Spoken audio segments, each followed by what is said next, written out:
Vamos a empezar, como les decía, esta sección de Romanos es padre porque también pues ya nos justificaron, ya nos quedó claro que ya no somos enemigos de Dios, ¿no? Y se acuerdan, hablábamos del pródigo y de cómo Dios ya no nos ve, ahora no solo, ya no como enemigos, sino ahora nos sienta en su mesa y ahora tenemos una identidad. Esa palabra me encanta, ¿no? Hoy tenemos una identidad distinta.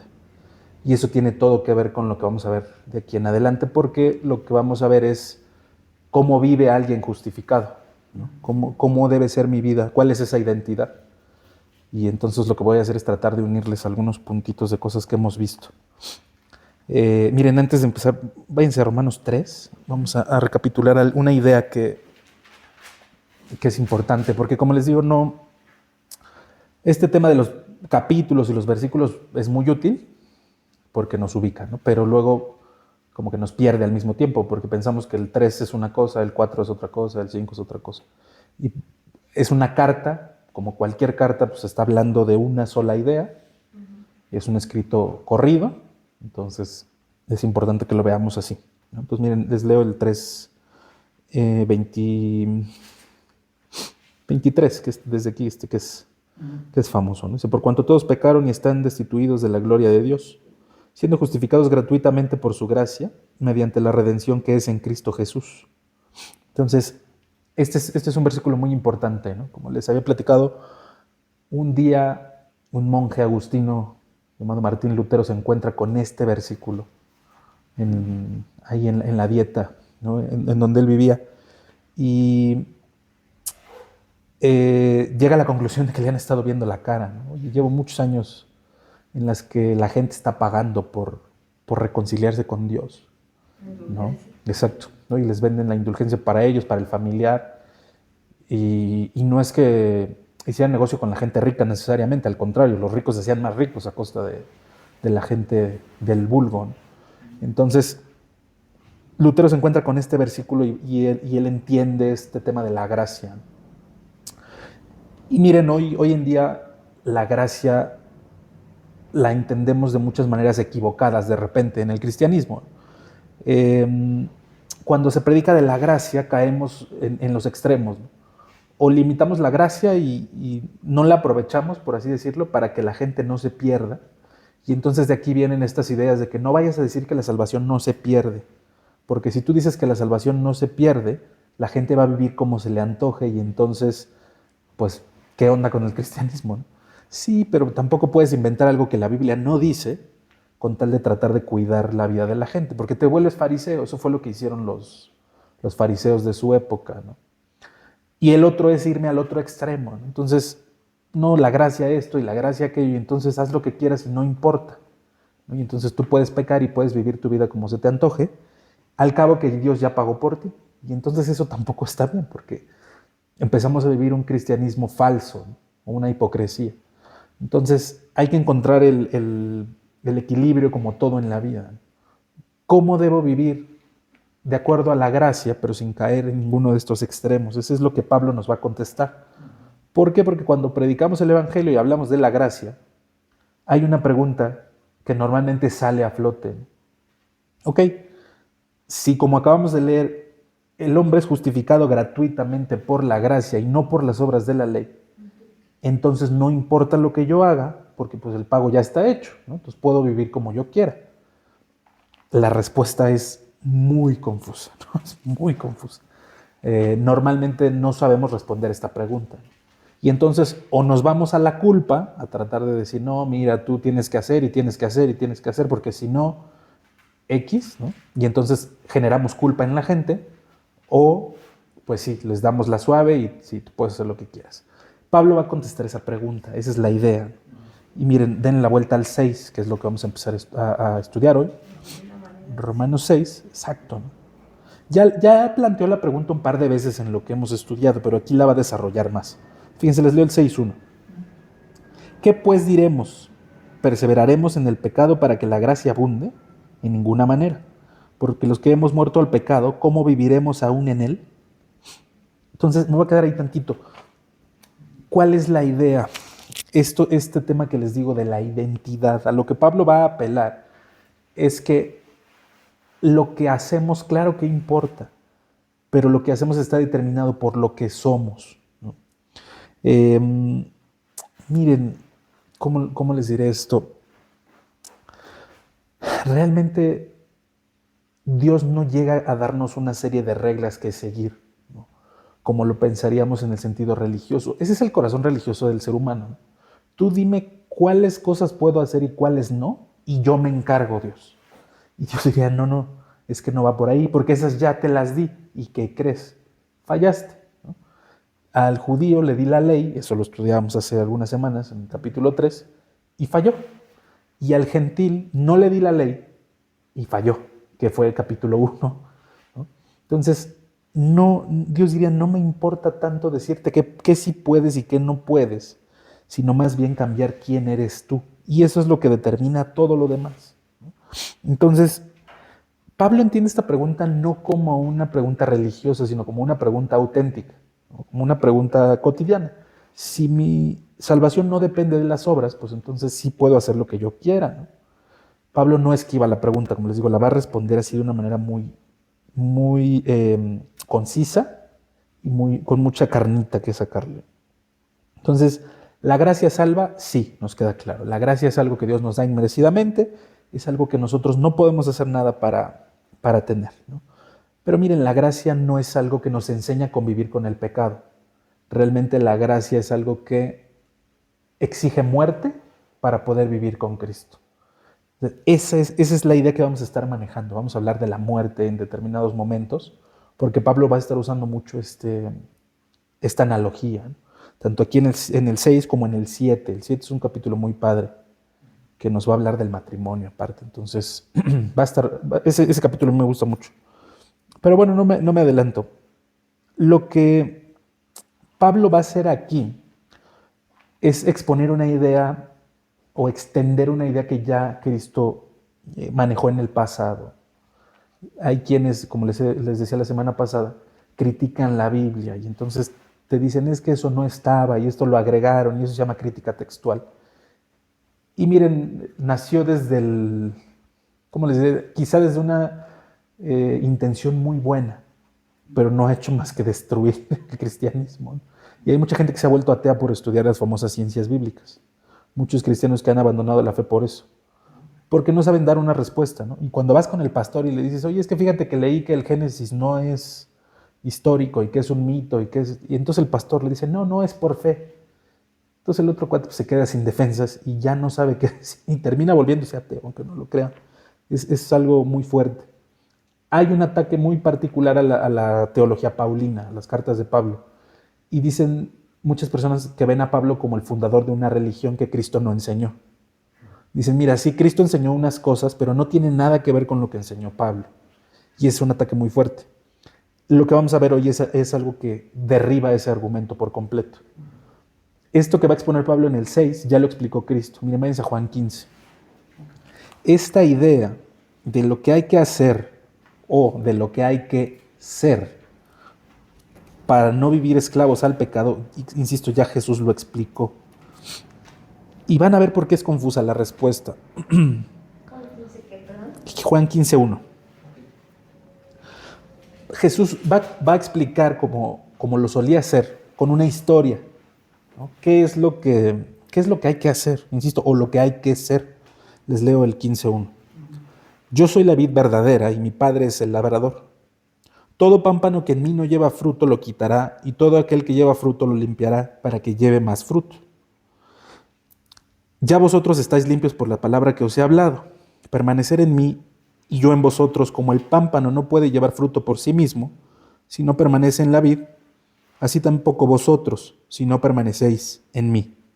Yo soy la vid, vosotros los pámpanos. El que permanece en mí y yo en él, éste lleva mucho fruto, porque separados de mí nada podéis hacer. El que en mí no permanece será echado fuera como pámpano y se secará, y los recogen y los echan en el fuego y arden. Si permanecéis en mí y mis palabras permanecen en vosotros, pedid todo lo que queráis y os será hecho. Me quedo ahí. Fíjense el verbo que usa Jesús. No dice, muchachos, esfuércense por dar fruto, échenle ganas para que den fruto. Usa un verbo hasta cierto punto pasivo y dice, permanezcan en mí, ¿no? ¿Qué es lo que hay que hacer para permanecer? No moverme de ahí, ¿no? Esa es la idea. Miren, les aseguro que nunca vamos a ver en el campo una rama de la vid pujando para que le salga una uva, ¿no? ¿Qué estás haciendo? Pues echándole ganas para que me salgan unas uvas. No, la rama está ahí. Mientras está conectada a la planta, está recibiendo nutrientes, está recibiendo lo que necesita para que el fruto salga solo. La planta no hace nada, ¿no? El fruto viene por naturaleza. Esa es esencialmente la idea de Cristo. Si tú estás conectado a mí, los frutos van a venir, quieras o no. No es algo que tú tengas que esforzarte por hacer, insisto.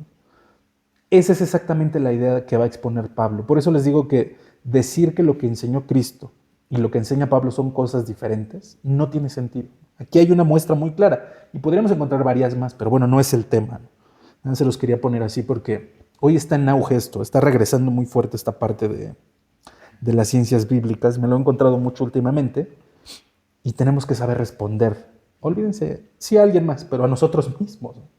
De repente llegan y te dicen algo y te mueve el piso y dices, sí es cierto, pues estaré equivocado, estaré creyendo en algo que no es. Pero bueno, las respuestas están aquí. Pero bueno, no me detengo ahí. El punto es, el fruto no nace del esfuerzo del pámpano, de la rama. Nace de la vida que está fluyendo de la vid, desde la raíz hasta el tallo y en cada una de las ramas. Ahí está fluyendo la vida y de ahí nace el fruto. Esa es la idea.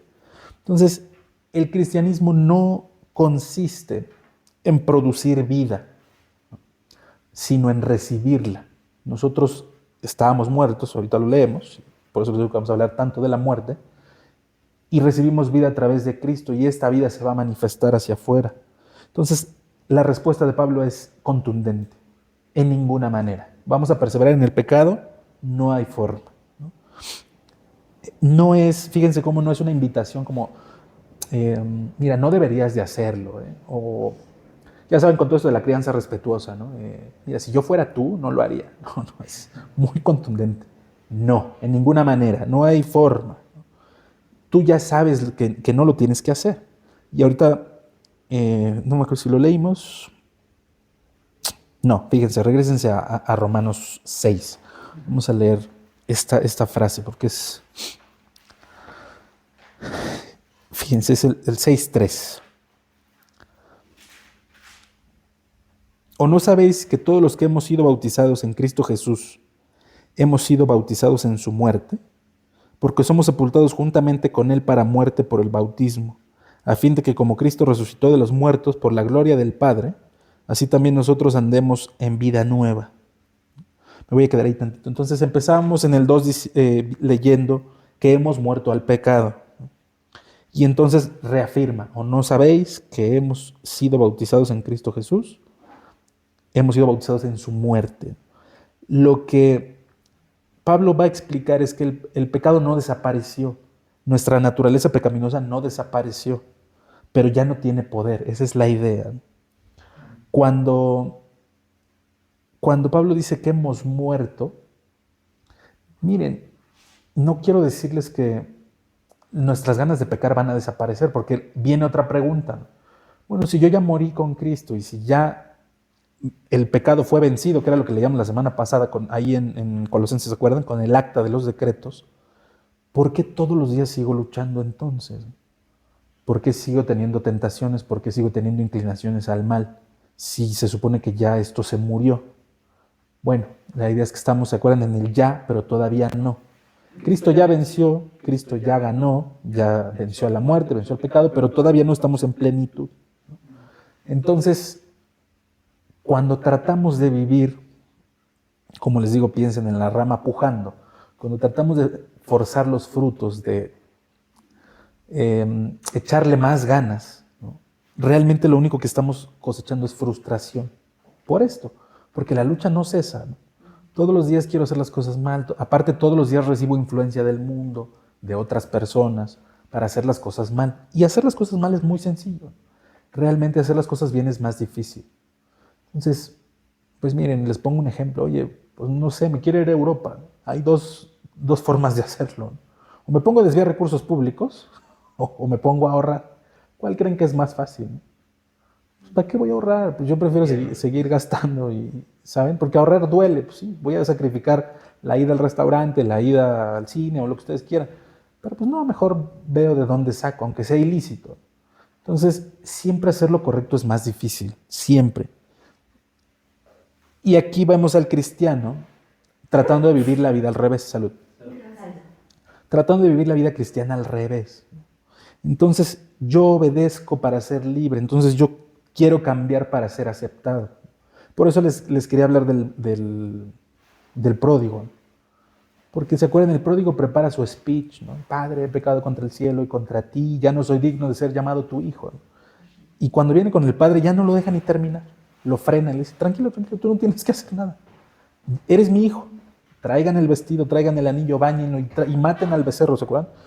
Es importante entender quiénes somos ahora, claro, porque entonces no es que ya no me tenga que esforzar, sino que es un lugar que ya tengo y entonces tengo que vivir desde ahí, ¿no?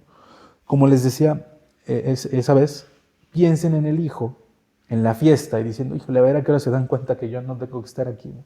A ver a qué hora se dan cuenta que pues hice mal y que me van a pedir lo que me gasté. Y esto no es la idea, y así podemos vivir la vida cristiana.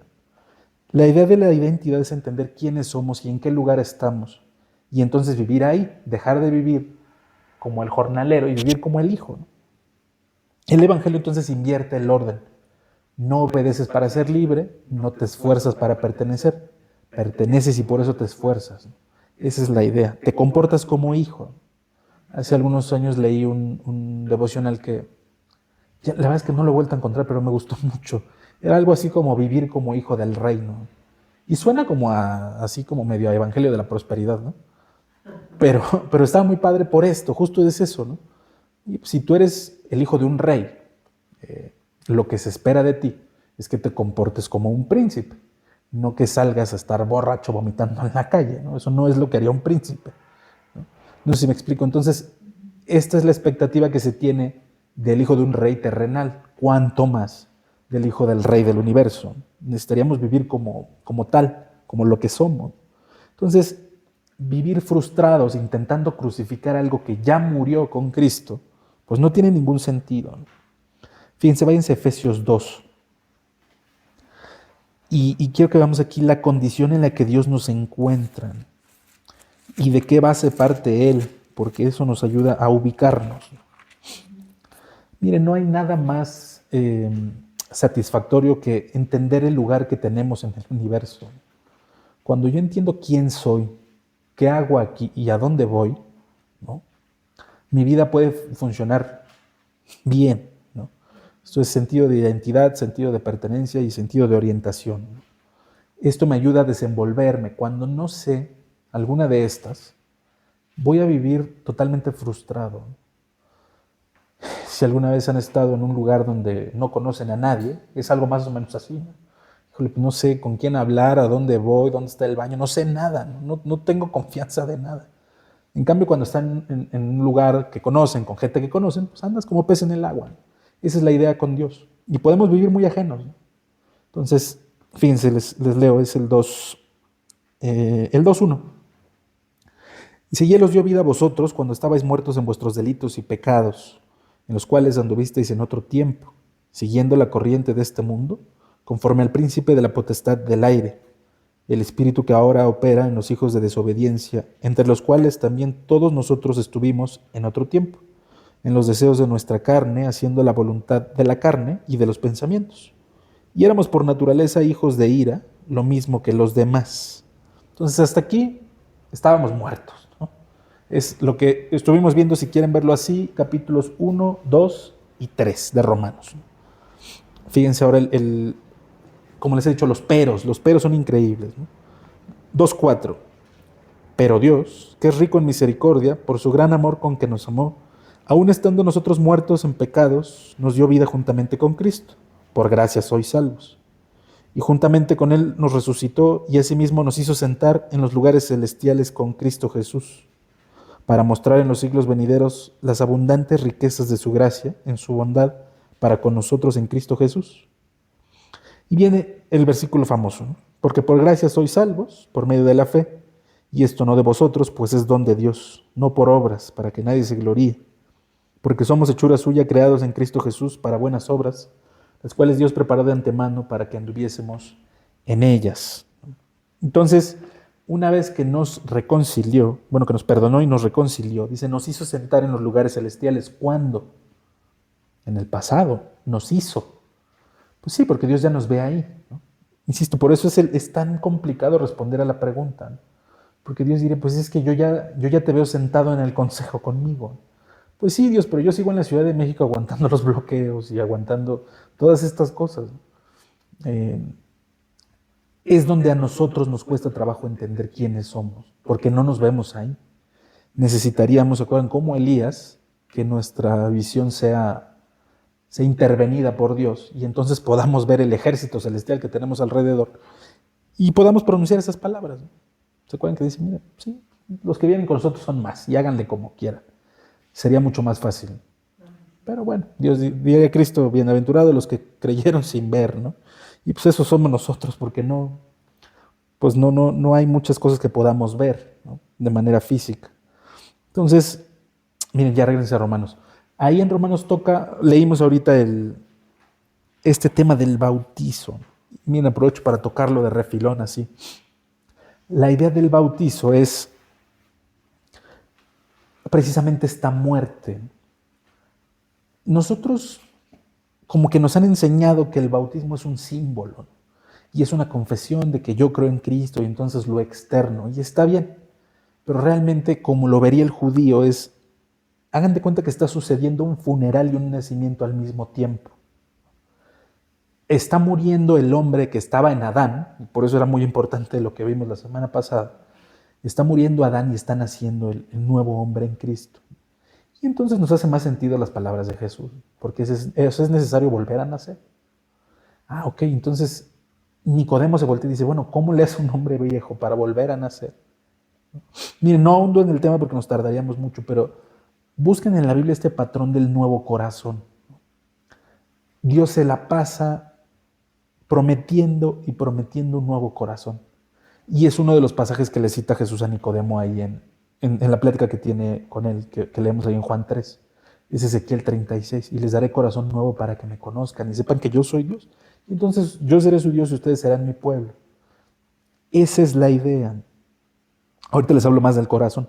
Pero bueno, el bautismo es esto, ¿no? Voy a ser sepultado. Acuérdense, ellos ven el mar, las aguas como este abismo, este caos. Y entonces voy a ser sepultado y lo que se va a levantar de ahí ya no voy a ser yo, sino que va a ser un nuevo hombre, una nueva creación. Piensen en el bautismo de Jesús, ¿no? Es sumergido y cuando se levanta viene el Espíritu y se posa sobre él y se abre, se acuerda, el cielo y dice, este es mi Hijo, en quien tengo contentamiento. La idea del bautismo es esa, ¿no? Verlo como un símbolo, como un simple ritual donde, bueno, pues ya voy a pertenecer a esto, le quita mucho poder al bautismo. Y entonces decía un pastor que metemos al diablo seco y lo sacamos mojado y no cambia nada. Porque pues mojarte no hace ninguna diferencia, ¿no?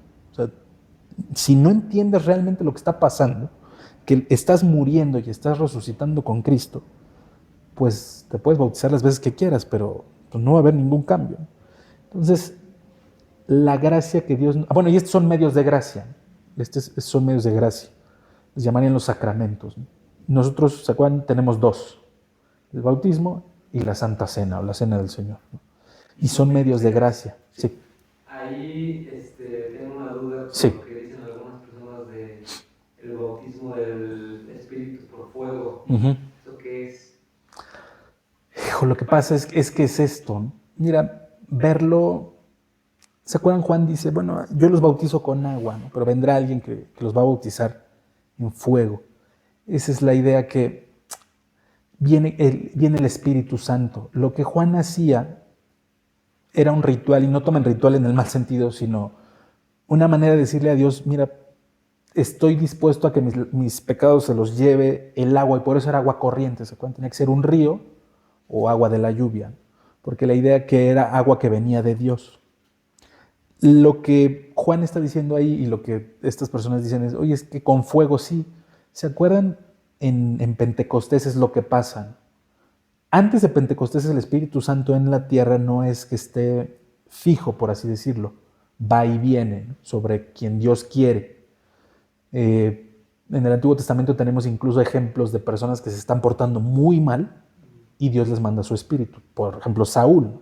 Saúl es un asesino, claro, Sansón, tenemos varios.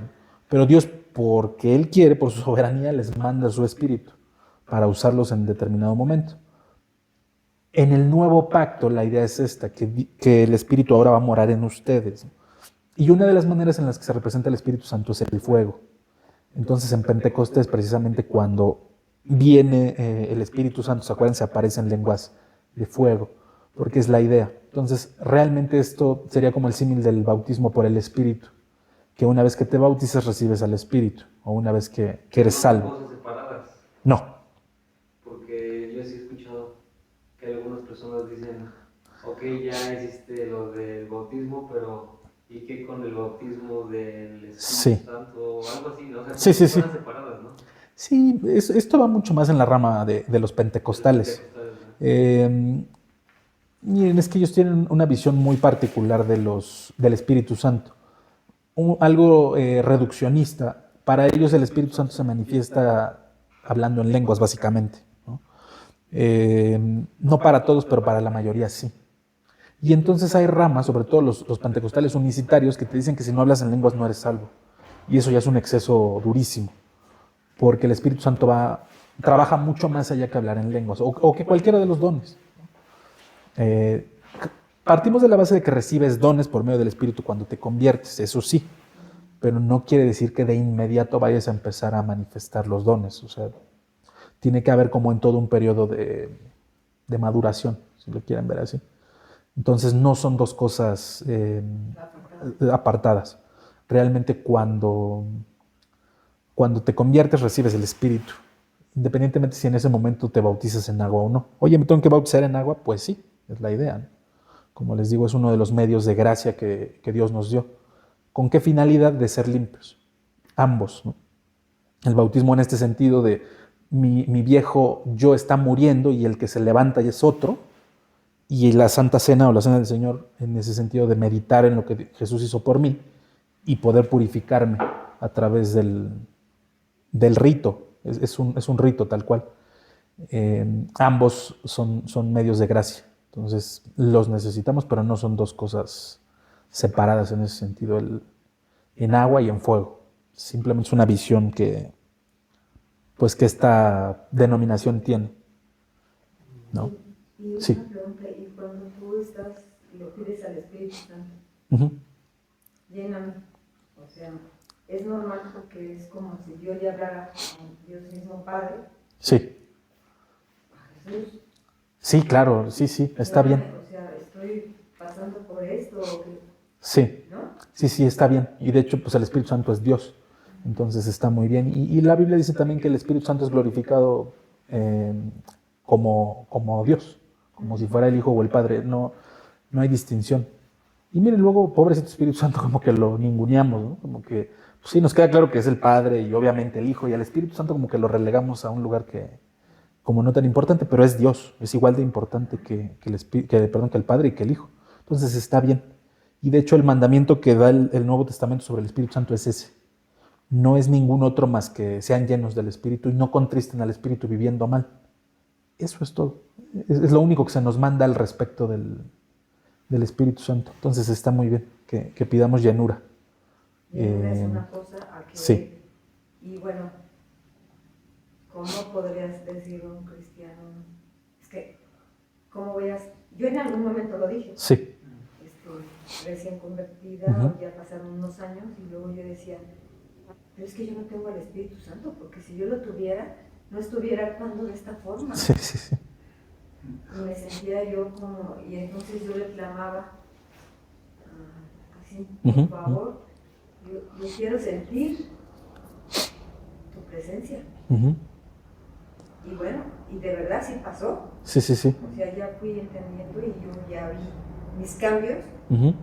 diferentes y dije, sí, yo tengo el Espíritu Santo. Claro. Es que, mira, es como una especie de círculo vicioso o virtuoso, dependiendo del caso. Como te digo, el mandamiento que se nos da es ser llenos del Espíritu. Y dice Pablo, y no apaguen al Espíritu viviendo mal. ¿No? ¿Y por qué digo que puede ser un círculo vicioso, virtuoso? Porque pues piensen, si yo estoy viviendo bien, el Espíritu está fuerte, no lo estoy contristando, no lo estoy apagando, como si fuera la fogata que le estoy echando tierra todo el tiempo. Si el fuego está fuerte, esto me va a mantener a mí fuerte, y entonces no quiere decir que mi vida va a ser perfecta, ni al caso. Pero cuando vengan las tentaciones, cuando vengan los pruebas, pues voy a poder resistir un poquito mejor, un poquito más fácil, porque el Espíritu me está ayudando. En cambio, si yo vivo mal y constantemente estoy apagando al Espíritu, lo contrario, ¿no? Cuando vengan las pruebas, cuando vengan las tentaciones, pues voy a caer a la primera. Entonces sí, está bien, eso nos ayuda, ¿no? O sea, el Espíritu está hecho para eso. El Espíritu actúa en nosotros con algo que se llama sinergia, ¿no? Es decir, nos ayuda, no es que haga todo por nosotros. Por eso es sinergia, no te ayudo, pero pues tú pones de tu parte y yo pongo de la mía, ¿no? Es un trabajo complementario. Acelerar, ¿no? Exacto, Ponerse el pie. claro. Y ahí hay un acto de combustión en el motor que es realmente lo que empuja el carro, no es tu pie, ¿no? Pero bueno, sí, necesitas mover el piecito para que pises el pedal, ¿no? Entonces sí, es la idea del Espíritu, que trabaja en nosotros. Ya no lo leímos ahí, pero léanse Efesios 1, y habla del Espíritu justamente, ¿no? Y es un pasaje que a mí me encanta porque dice que el Espíritu que operó en Cristo y que lo resucitó de los muertos actúa en nosotros. Entonces, vaya que tenemos una ayudota, ¿no? Es como descansar en ti. Claro, o sea, no tienes cualquier espíritu, tienes el que resucitó a Cristo de los muertos, que no es poca cosa, es el que mora en ti y el que, pues, hasta cierto punto, te ayuda en tu vida, ¿no? Además, esa manera como de expresarlo en tu vida diaria es una forma en la que los otros ven, o sea, el no converso ve y dice, pues yo quiero eso, ¿no? Claro. Pero si te ve apagado, apático, no quiero nada, no, o sea, eso siento que no es una forma de vivir en gozo. No, no. O sea, siento que justo Dios nos llama a serle útiles, y útiles pues teniendo una vida justo pues coherente, ¿no? Claro. Y no es que no veas el entorno que pues está muy podrido, pero tú debes de ser esa luz. Claro. Tú debes de ser esa sal. Tú debes de verte bien, claro, para poder reflejar a Dios en tu vida. Sí, sí. Y los demás digan, él aunque está pasando todo el mundo en una tragedia, pues se le ve esa paz, se le ve, esos son los frutos. Claro. Se le ve ese dominio, se le ve... Sí, sí. Y acuérdense, es un fruto, ¿no? Gálatas 5 dice Pablo, el fruto del Espíritu es amor, paz, paciencia, benignidad, bondad, fe, mansedumbre, templanza, ¿no? Entonces, un fruto. No es que vayas a tener paz sí y templanza no, ¿saben? Tienes todos. Obviamente es en mayor o menor medida, insisto, en este periodo de madurez, ¿no? No es que el día 2 entonces ya soy súper paciente, ya soy súper templado. No, miren, ojalá. Hay un periodo de madurez y la idea es esa, que caminemos en madurez. Al principio es normal, pues sí, voy a endurecer gente y yo mismo voy a dudar y voy a estar regándola diciendo el oso. Pues como en todo, nadie nace sabiendo todo, ¿no? Pero lo que Dios está esperando es que caminemos en madurez y que poquito a poquito vayamos obteniendo más y más de Él. Fíjense, cuando Ezequiel ahí, que es Ezequiel 40, si no mal recuerdo, empieza a ver el templo nuevo y dice que sale un río. Ezequiel empieza a caminar en el río y sigue caminando y el río se va haciendo cada vez más alto. Entonces le llegaba a los tobillos y ahora la pantorrilla, la rodilla, la cadera y de repente lo tapa, ¿no? Y esa es la idea del trabajo del Espíritu en nuestra vida. Bien, empiezo a caminar con Dios y pues es un charquito, ¿no? Mi vida espiritual es un charquito. La idea es que conforme vaya más y más y más lejos, el Espíritu termine por taparme todo. Y entonces Juan el Bautista diría, es necesario que yo mengue para que Él crezca, para que ya no me vean a mí, con lo que decía Jackie, ¿no? Esa es la idea. Pues, oye, es que Dios puede cambiar tu vida y te ve con una cara. No, pues que cambie la tuya, compadre, porque te hace más falta a ti, ¿no? Igual yo soy incrédulo y con mis ansiolíticos, mira mi cara, ¿no? Pero pues tú, te hace más falta. Entonces sí, la idea es esa. No necesitamos que sea perfecto esto porque pues, nunca va a ser, como les decía, lo más probable es que esto no mejore. Pero, como les digo, con que Dios nos guarde, ya estamos del otro lado. Ya con eso. Miren, si la Guardia Nacional o no la Guardia Nacional, o si llega derecha, izquierda, eso no, es lo de menos. Con que Dios nos guarde, ya. Eso ya estamos de súper gane. ¿No? Pero bueno, miren, les continúo. Fíjense, vamos a leer el Romanos 6:5.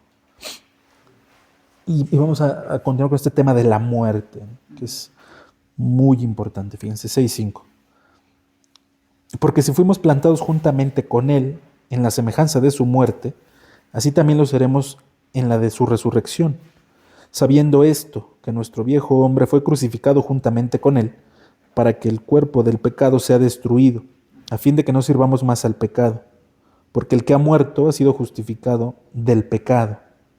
Entonces, fíjense, noten cómo dice el viejo hombre fue crucificado. No lo educaron, no lo amaestraron, no lo renovaron, lo crucificaron, lo mataron. ¿No? Esa es la idea. ¿Por qué? Porque la cruz, piensen, la cruz es un instrumento de muerte, realmente. ¿No? La idea de la cruz es que mate. ¿Para qué? Para que puedas resucitar con Cristo. ¿No? Esa es la idea. Y luego dice que el pecado fue destruido. Y como les digo, Dios no es cierto. Yo todos los días sigo luchando con Él, no está muerto. ¿No? Lo que pasa es que esta palabra ahí destruido, que es katargeo en griego, quiere decir que le quitaron el poder, que ya no tiene potestad. Esa es la idea. Que es lo que leíamos, ¿se acuerdan? En Colosenses la semana pasada. Venció a los principados y a las potestades y los exhibió públicamente en la cruz. Entonces te quito, ya no reinas tú, compadre. Ahora te quité la autoridad. ¿Se entiende? Esa es la idea. Miren, váyanse a Hebreos 2. La idea es esta.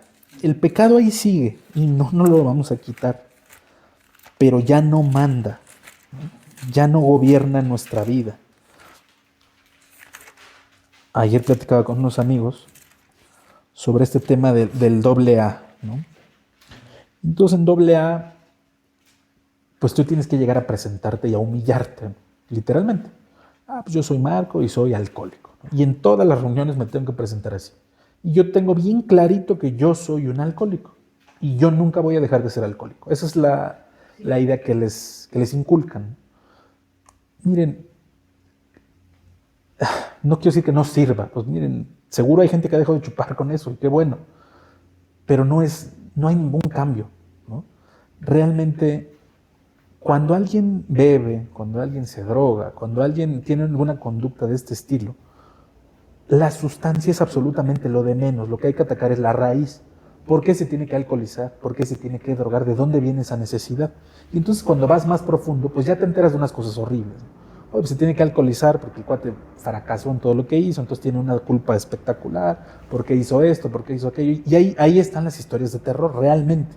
Olvídense de lo que hace borracho, sino de por qué se tiene que poner borracho. ¿Me explico? Entonces, la idea, como les digo, de Dios no es mantenernos así. No, pues mira, tú eres un borracho y tú eres un adúltero y tú eres un mentiroso y así eso va a ser toda tu vida. No, al contrario. Dice, quiero volverte a ser, quiero darte una nueva identidad. ¿Quién eres tú? Entonces para eso tienes que morir. Pues sí, entonces el borracho se muere y el mentiroso se muere. ¿Y quién van a ser o para qué? Fíjense, bueno, primero les contesto para qué y luego quién, ¿no? Fíjense, es Hebreos 2:14. 2:14 dice, así que, por cuanto los hijos participaron de carne y sangre, él también participó de lo mismo, para destruir por medio de la muerte al que tenía el imperio de la muerte, esto es, al diablo, y librar a todos los que por el temor de la muerte estaban durante toda la vida sujetos a servidumbre. Porque ciertamente no socorrió a los ángeles, sino que socorrió a la descendencia de Abraham, por lo cual debía ser en todo semejante a sus hermanos, para venir a ser misericordioso y fiel sumo sacerdote en lo que a Dios se refiere, para expiar los pecados del pueblo. Pues en cuanto él mismo padeció siendo tentado, es poderoso para socorrer a los que son tentados. Entonces nos habla de la encarnación, aquí está hablando de Cristo, ¿no?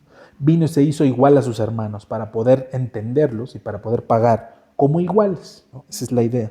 Pero fíjense, el 14 al final, para destruir por medio de la muerte al que tenía el imperio de la muerte, esto es al diablo. Entonces vino a arrancarle, como les digo, el poder, la autoridad, la potestad que le había sido dada.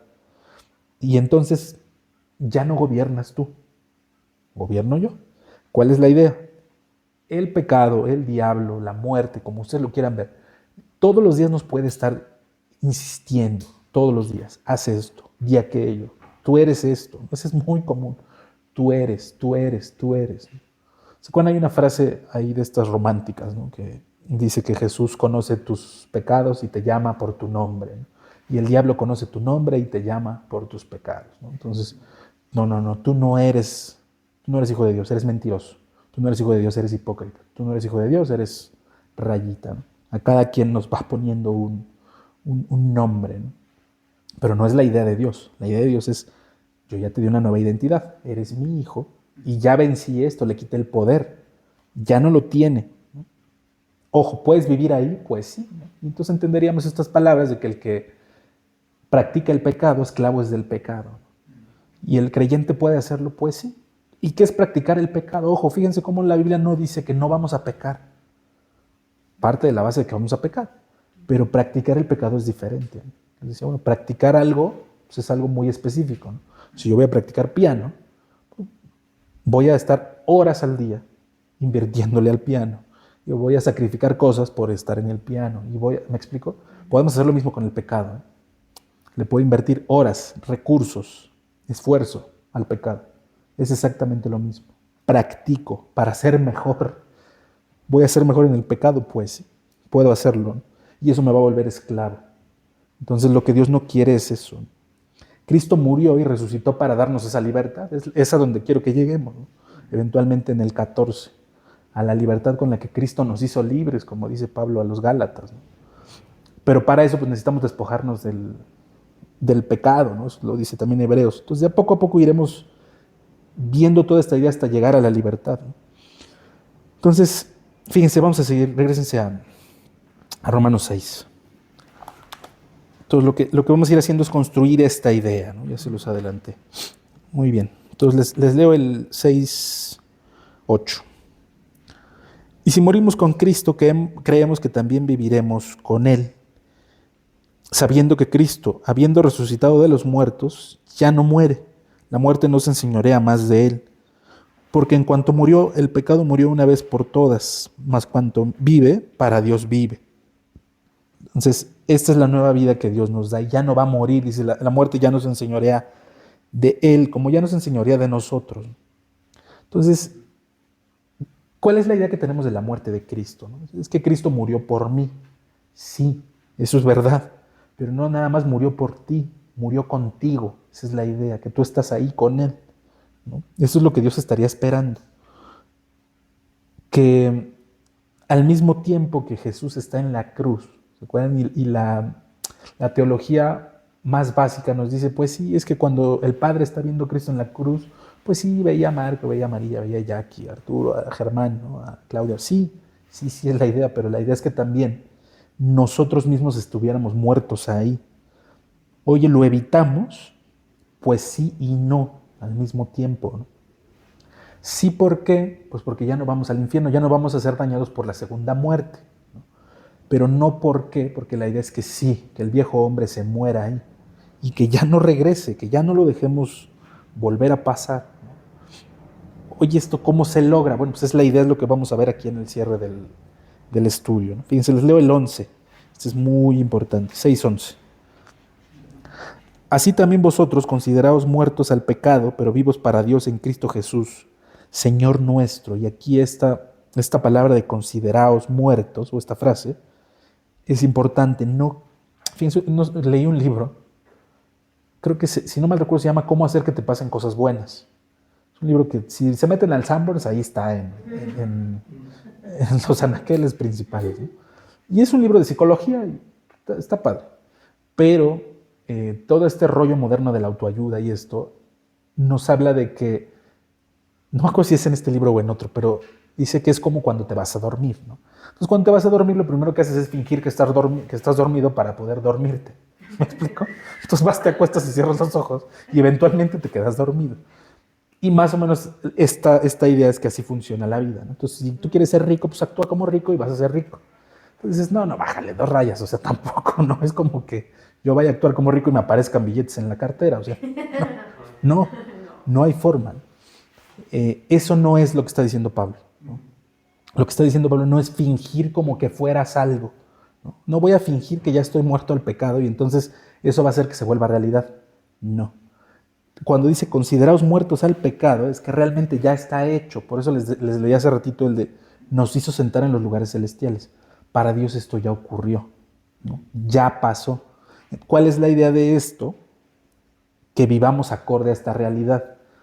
Fíjense, váyanse a Proverbios. Ahorita les digo, se me fue. Proverbios 23. Aquí es donde está la lucha realmente. ¿Qué tengo que hacer para luchar con esto? Bueno, no lo vamos a leer hoy, pero Pablo dice en Gálatas que hay quienes golpean su cuerpo y lo ponen en servidumbre, ¿no? Y que esto tiene una fama, ¿no? Tiene a la verdad cierta fama en el duro trato al cuerpo, es decir, me voy a latigar para portarme bien, ¿no? Y eso no sirve, es lo que dice Pablo. La batalla se libra aquí. Lo que yo pienso determina lo que hago, eso sí es cierto, no es una manifestación, no es ley de la atracción, no es nada, simple y sencillamente externo lo que hay dentro. Y miren, para el judío, la mente, no, ellos no entienden el concepto de mente, ¿no? Por eso les hablaba del corazón hace rato. Para el judío el pensamiento está aquí. Como tal, ellos no entienden este tema de neuronas, ni siquiera ubican la palabra, no tendrían una palabra para neuronas, ¿no? Ellos no entienden de mente, de cerebro, de procesos cognitivos, es algo ajeno a ellos y no les interesa. Ellos entienden que el pensamiento está en el corazón y que del corazón brotan las cosas. Y por eso Jesús dice eso, porque ahí brotan los homicidios, la ira, bla, bla, bla. Ellos entienden el corazón como algo muy importante y entonces por eso tienen tantas alusiones al corazón. Lo que está en tu corazón es lo que sale. Esa es la idea. Fíjense, dice el 23:7. Dice, porque cuál es su pensamiento, su corazón. En su corazón, perdón, tal es él. Come y bebe, te dirá, mas su corazón no está contigo. Entonces, ¿cuál es su pensamiento en su corazón? Así es él. Insisto, lo que hay dentro sale. No hay otra cosa más. Nosotros ya entendemos todo esto. Procesos cognitivos, neuronas, sinapsis, todo lo que ustedes quieran. Ya lo entendemos. Entonces, para nosotros, lo que está ocurriendo en nuestra mente es lo que va a salir. La batalla que debo de luchar está ahí. Si estoy enfrentando un pecado y me la paso pensando en el pecado, entonces piensen en algo muy común que hoy está haciendo pedazos, no solamente al mundo, sino al cristianismo, es la pornografía. Entonces, si mi mente es pornográfica, si mi mente todo el tiempo está pensando en esto, y entonces no hallo la manera de quedarme solo para agarrar el teléfono y meterme a ver pornografía, estoy perdiendo la batalla, pero no cuando me encerré, la perdí mucho antes, cuando estuve buscando la oportunidad, cuando estuve pensando todo el tiempo en esto, ¿me explico? Ahí fue donde perdí. Lo demás es una consecuencia, es un síntoma. Sí, claro, ya fui a verlo, pero insisto, la batalla la perdí mucho antes. Entonces, esto es lo que Dios no es lo que Él quiere, como les digo, quiere darnos una nueva identidad, una mente renovada, y desde ahí es donde se gesta el cambio verdadero. Ya lo veremos también porque lo toca en el 12. Pero bueno, miren, váyanse a... que es 1 de Corintios... híjole, voy siendo... 2. 1 de Corintios 2. Para complementarles esta idea de la nueva identidad que tenemos. Entonces, bueno, pues ahora voy a pensar en cosas bonitas, ¿no? Entonces, me voy a parar frente al espejo y voy a decirme, eres próspero, eres lo que ustedes quieran, estos rituales también cuasi mágicos que ahora existen. Sigo uno de estos gurús de ventas y el cuate tiene unos calcetines morados que dicen soy próspero, ¿no? Y todos los días usa los mismos, bueno, no los mismos, tiene muchos iguales, ¿no? Entonces, todos los días uso esos calcetines porque para él es importante, al ponerse los calcetines, recordarse que es próspero. No sé si funciona o no, pero no es lo que Dios está buscando. Fíjense lo que Dios hizo. No nos dio unos calcetines, nos dio algo más importante. ¿Qué es que les dije? 2, ¿va? 2, 11. No, 2:10. Pero Dios nos las reveló a nosotros por el Espíritu, porque el Espíritu todo lo escudriña, aún lo profundo de Dios. Porque ¿quién de los hombres sabe las cosas de Dios, las cosas del hombre, sino el Espíritu del hombre que está en él? Así tampoco nadie conoció las cosas de Dios, sino el Espíritu de Dios. Entonces nos dio el Espíritu, número 1, ¿no? Y nosotros no hemos recibido el Espíritu del mundo, sino el Espíritu que proviene de Dios, para que sepamos lo que Dios nos ha concedido, lo cual también hablamos, no con palabras enseñadas por sabiduría humana, sino con las que enseña el Espíritu, acomodando lo espiritual a lo espiritual. Pero el hombre natural no percibe las cosas que son del Espíritu de Dios, porque para él son locura y no las puede entender, porque se han de discernir espiritualmente. Entonces, hasta aquí el Espíritu está haciendo su trabajo. A diferencia del hombre natural, él no entiende de fe, no entiende de esperanza, no entiende nada de estas cosas, porque son cosas espirituales. Entonces, de ahí que nos digan loco, todo esto es locura para el mundo. Hasta ahí vamos bien. Fíjense, el 15. En cambio, el espiritual juzga todas las cosas, pero él no es juzgado de nadie. Porque ¿quién conoció la mente del Señor? ¿Quién lo instruirá? Mas nosotros tenemos la mente de Cristo. Entonces, nos dio su espíritu. Y ahora además tenemos la mente de Cristo. Somos capaces, vale la redundancia, en medida de nuestras limitadas capacidades humanas, de entender a Dios, ¿no? Hasta donde nos da, ¿no? Obviamente no vamos a llegar a un entendimiento completo de Dios porque nuestra mente es finita y Dios es infinito. Entonces no cabe algo infinito en algo finito, ¿no? La idea es que hasta donde me da mi capacidad te puedo entender, Dios. Puedo saber cómo eres tú, puedo entender tu mente, puedo conocer tus cosas. Y eso es lo que cambia nuestra vida realmente. Como les digo, la batalla es aquí. Entonces, si tengo la mente de Cristo, puedo empezar ahora sí a cambiar mi mente, a poder no solo pensar en cosas bonitas, sino realmente en educar mi mente a las cosas correctas. Ya lo veremos cuando lleguemos, pero Pablo va a decir que hay fortalezas en nuestra mente, ¿no? Pablo dice que nos dedicamos a eso, a la destrucción de fortalezas. Y las fortalezas están aquí. Entonces, si toda mi vida he sido necio, si toda mi vida he sido mentiroso, si toda mi vida he sido un patán, es normal que cuando llegue a Cristo vaya a seguir funcionando igual, porque no es, como les digo, de un día para otro, ¿no? Nadie. ¿Cuál es la idea? Pues sí, poco a poco voy a empezar a derribar estas fortalezas, porque miren, hasta biológicamente se hacen canales de pensamiento. Entonces, cuando repetimos tanto algo, se hacen surcos en nuestra mente y ya el cerebro funciona automático. El cerebro es algo fascinante, es bastante flojo, y entonces hace patrones para no tener que estar repensando las cosas. Y por eso manejamos en piloto automático. No sé si les ha pasado, pero luego vas tan absorto en tus pensamientos que ya pasó media hora, ya llegaste a tu casa y dices, caray, pues yo me acuerdo que estaban Insurgentes, ¿no? ¿Cómo le hice para llegar? Porque tu mente ya no está haciendo un esfuerzo para manejar. Ya hay un canal perfectamente hecho para que lo haga en automático. Piensa en respirar, comer, son cosas que no nos esforzamos por hacer. Eso ya existe. Así funciona el cerebro. Marco, en esa Sí. situación yo me pongo a pensar que sí son buenos los pensamientos positivos. Claro. Porque generan pues, Claro. esas conexiones Exactamente. en el cerebro en el cual dices, yo soy un hijo de Dios, Claro. yo soy un ungido, yo soy un... O sea, Sí. Y te la empiezas a creer, Claro. la compras y la crees. Sí, y nos falta, ¿eh? A que si te metieras en la cabeza puras tonterías. Claro. Pobre de mí, no sirvo para nada. Sí. No, pues, y entonces ahí generas también eso Claro. en tu cabeza y comienzas a actuar de esa manera. Exactamente. Sí, es la idea, ¿no? Que creas estos canales, pero de la forma correcta. Entonces, ¿se acuerdan? Hay un libro que dice que en 21 días se hace un hábito, ¿no? Es esta repetición, es este tema de alinear tu mente con la realidad, ¿no? Esto, si soy un hijo de Dios, pues un hijo de Dios se comporta de A, de B y de C, ¿no? Así me debo de comportar. Entonces llega un punto, no por disciplina, no por nada, sino porque alineas tu mente a la realidad y esto se vuelve mucho más sencillo. Entonces, como les digo, la batalla del cristiano no es en su conducta, sino en la mente renovada. Eso es por lo que tenemos que luchar. No para portarme bien, sino para pensar como Dios. Bueno, ¿y cómo pienso como Dios? Pues para empezar tengo que conocer a Dios, ¿no? Esa es la idea. Entonces, para eso está este libro.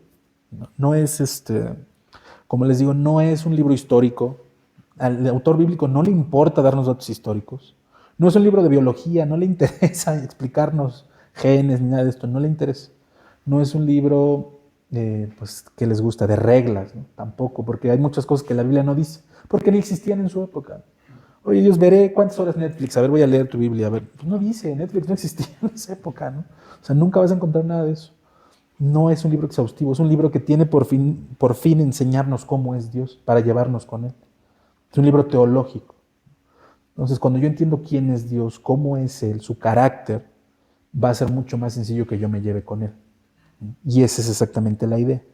Entonces, con la mente de Dios, y ya sabiendo que el pecado no reina, el trono ya no lo ocupa el diablo, ya no lo ocupa la muerte, ya no lo ocupa el pecado, lo ocupa Dios. Y esa es exactamente la idea. Fíjense, vamos a terminar, regresar a Romanos. Terminamos ese cachito del pasaje. Del 12.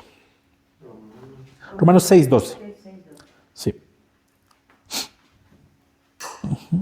Fíjense, dice, no reine pues el pecado en vuestro cuerpo mortal, de modo que lo obedezcáis en sus concupiscencias, ni tampoco presentéis vuestros miembros al pecado como instrumentos de iniquidad, sino presentaos vosotros mismos a Dios como vivos de entre los muertos, y vuestros miembros a Dios como instrumentos de justicia. Y aquí viene uno de los versículos más malinterpretados de la Biblia. Porque el pecado no se enseñoreará de vosotros, pues no estáis bajo la ley, sino bajo la gracia. Entonces, aquí ya implica algo físico, ¿no? Que entonces pasamos de la mente al cuerpo. Ya no presenten sus miembros como instrumentos de pecado, ¿no? Movidos por sus concupiscencias. Eso es muy importante. Luego les ahondo en el tema, pero la concupiscencia es un deseo desviado, ¿no? Es tal cual nuestra inclinación a hacer el mal. Entonces, yo sé, no sé, el ejemplo que ustedes quieren, yo sé que, no me meter en problemas, pero bueno, yo sé que Dios diseñó hombre y mujer. La concupiscencia es eso que a fuerza me obliga a decir, no, Dios, pero también puede ser mujer y mujer, y también puede ser hombre y hombre, y también puede ser hombre y perro, y lo que se invente mañana, ¿no? Esa es una concupiscencia, es la desviación al mal. De ahí viene la palabra perversión también, alguien pervertido. Es esta idea de que rompe con la naturalidad de las cosas. Pues bueno, una idea pervertida es esta, ¿no? No necesariamente es algo inmoral, pero es algo que no está cumpliendo su función natural. Entonces, ¿por qué les digo que este último versículo es de los más malinterpretados? Dices, no vas a hacer lo malo. Bueno, pero ya no estoy bajo la ley, estoy bajo la gracia. Y este es un escudo que se usa para, puedo hacer lo que se me dé la gana, porque yo ya no estoy bajo la ley, no tengo por qué cumplir la ley. Pero le dirán, no te equivoques, no te equivoques. No estás bajo la ley en el sentido de que la ley te acuse, pero eso no quiere decir que puedas hacer lo que se te pegue la gana, porque la gracia no es debilidad espiritual, la gracia es el gobierno.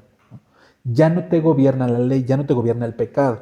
Por eso dice lo que leímos, que le quitó la potestad, le quitó el poder. Pero no es que entonces ya la autoridad se quedó vacía, ¿no? Ahora Dios gobierna. Ahora ese trono que ocupaba el pecado, la muerte, el diablo, como lo quieran llamar, lo ocupa Dios. Entonces tú le debes respuesta a Dios. Ya no eres esclavo del pecado, hasta cierto punto ahora eres esclavo de Dios. Oye, eso suena fuerte. Pues sí, pero como les decía la semana pasada, esta ilusión de que si yo no sirvo a Dios, entonces soy libre, es eso, es una ilusión. Eso no existe. Si no sirves a Dios, sirves al diablo. No hay de otra. Lo que el diablo ha hecho muy bien es esto, ¿no? Esconderse, hacer creer que no existe. Entonces eres un loco. Si tú crees en el diablo, eres un retrógrado loco. Vives en la Edad Media. Pero no, pues es la realidad. Y quien no lo crea, pues que vaya a ver el mundo, ¿no? No es normal que la gente se esté matando todos los días en todo el mundo por lo que sea. Cualquier pretexto es bueno. No es normal lo que hoy estamos viviendo. Miren, es decepcionante voltear a ver el mundo y ver que hace 3 semanas nos revelaron 3 millones de documentos de que la élite que gobierna el mundo es caníbal, pedófila, eh, traficante de personas, bebe sangre, aparte son satánicos. Y que nos pongamos a hablar de los que se creen perros. Y nos ven como pelusa y los... Entonces, dices, oye, compadre, ¿por qué? ¿Por qué? Esto no es normal. Sí, entonces ya eso se olvidó, ya Epstein y compañía, pues sí, que bueno, ya estuvo padre, hablamos de eso 2 semanas, pero ahora vamos a ver los que se creen perros. Bueno, o sea, no puede ser, ¿no? Y funcionó, ¿eh? Hoy ya las redes sociales están totalmente inundadas, que sí, de los perros, ahorita de lo de Guadalajara y todo eso. Y no es que esté mal, pues a ver, lo que pasó en México es una tragedia. Pero, ¿por qué dejamos de lado lo más importante? Olvídense ya de Epstein y esto. ¿Por qué seguimos esclavizados a todo esto? Decía una persona, miren, y con esto no quiero incitar a que hagamos algo, pero decía una persona que ni es creyente en Estados Unidos, dice, ¿por qué si estamos leyendo esto? ¿Por qué si estamos viendo los videos? No salimos a la calle, ¿por qué no estamos en medio de una revolución? Claro. ¿Por qué no reaccionamos? Y insisto, y no quiero decir que vayamos a la calle a hacer algo, no vamos a arreglar nada así. Pero nosotros espiritualmente, ¿por qué vivimos aislados de este poder? ¿Por qué seguimos esclavizados? Pues miren, se las debo, no tengo la respuesta. Realmente creo que va, como decía Jackie, yo coincido. No nos la creemos. No alcanzamos a entender quiénes somos. Y el poder que tenemos, no por nosotros, sino por lo que Dios nos ha dado, que es su Espíritu. Pues como les digo ahí en Efesios 1, Pablo dice que este Espíritu que resucitó a Cristo de los muertos opera en la iglesia. Y entonces ves a la iglesia temblando de miedo. Dice, no, tienes el Espíritu Santo. Dios está literalmente contigo. ¿Por qué no sales a hacer la ofensiva? ¿Qué hago una marcha, cierro reforma? No, ponte a predicar el Evangelio. Ponte a hablarle a la gente, a tus vecinos, ¿no? Así es como se vence. Esta batalla no se gana de otra forma. Si alguien sabía esto era Pablo. Pablo puso de cabeza el imperio romano, el imperio más poderoso de la humanidad probablemente, el más extenso por lo menos. Y no tenía flechas, no tenía espada, no tenía nada. Acuérdate, tenía unos rollos, no me refiero a choros, sino sus pergaminos, ¿no? Y una capa, ¿se acuerdan? Son sus posesiones. Cuando está muriendo le dice a Timoteo, tráeme mis cosas. Oh, pues sí, Pablo, ¿qué te llevo? Pues los pergaminos y mi capa. Es todo lo que tengo. No tengo nada más, ¿no? Entonces, dice Pablo, teniendo sustento y abrigo, estén contentos con eso. ¿Qué quiere decir? Que no tengo que tener iPhone. No, está bien. Quiere decir que necesitamos muy poquito para hacer la chamba que Dios nos pidió hacer, ¿no?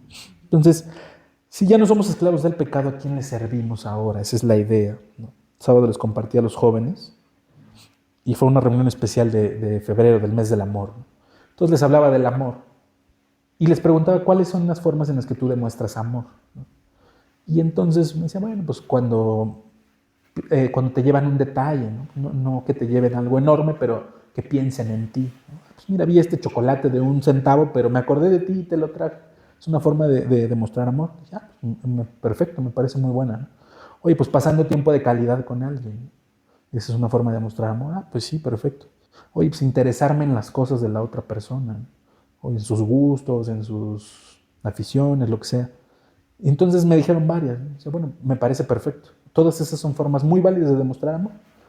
¿A Dios cómo le demuestras amor? Haciendo lo mismo. Oye, Dios, ¿qué es lo que a ti te interesa? Ah, pues me voy a interesar por tus cosas, Dios. Oye, Dios, voy a pasar tiempo de calidad contigo. Oye, me voy a acordar de ti para variar. Señor, voy a agarrar tu palabra en vez de escuchar a Bad Bunny, voy a poner una predicación. O sea, ¿me explico? Lo mismo que hago por una persona lo puedo hacer por Dios, porque Dios es una persona al final del día. Entonces, claro, exacto. Entonces, esto se los digo y con esto cierro, la idea de la identidad. Soy hijo de Dios. Entonces, por tanto, mi vida no está centrada en ganarme el favor de Dios, sino en agradarlo. Entonces no obedezco por miedo, obedezco porque, pues esto, si yo te amo, te voy a agradar, voy a buscar cómo agradarte, voy a tratar de que la llevemos bien, como en cualquier relación. Pues estoy seguro que nadie tiene una relación de amistad, de familiar o amorosa o de cualquier tipo, buscando el conflicto, ¿no? O sea, al contrario, lo que menos quieres es estarte peleando. Entonces, con Dios sería lo mismo. Esta gracia que nos justificó, que fuimos viendo a lo largo de estos capítulos, es esta misma gracia que nos sostiene y que ahora gobierna nuestra vida. Y tenemos acceso a la gracia por distintas formas, ¿no? Como les digo, hay medios de gracia. Bueno, tenemos la Biblia, tenemos la predicación, tenemos las alabanzas, tenemos el tiempo devocional, estos sacramentos que tenemos. Hay diferentes formas de entrar a la gracia. Y la idea de Dios es esa, es darnos vida a través de la gracia, ¿no? Entonces, que ya nuestro cristianismo sea vivo, ¿no? Como decía Jackie hace rato, bueno, pues voy a llegar a hablar de Cristo, pero sí, pues no, miren, sí, échenle ganas, Cristo, pues a veces Dios sí nos contesta, ¿no?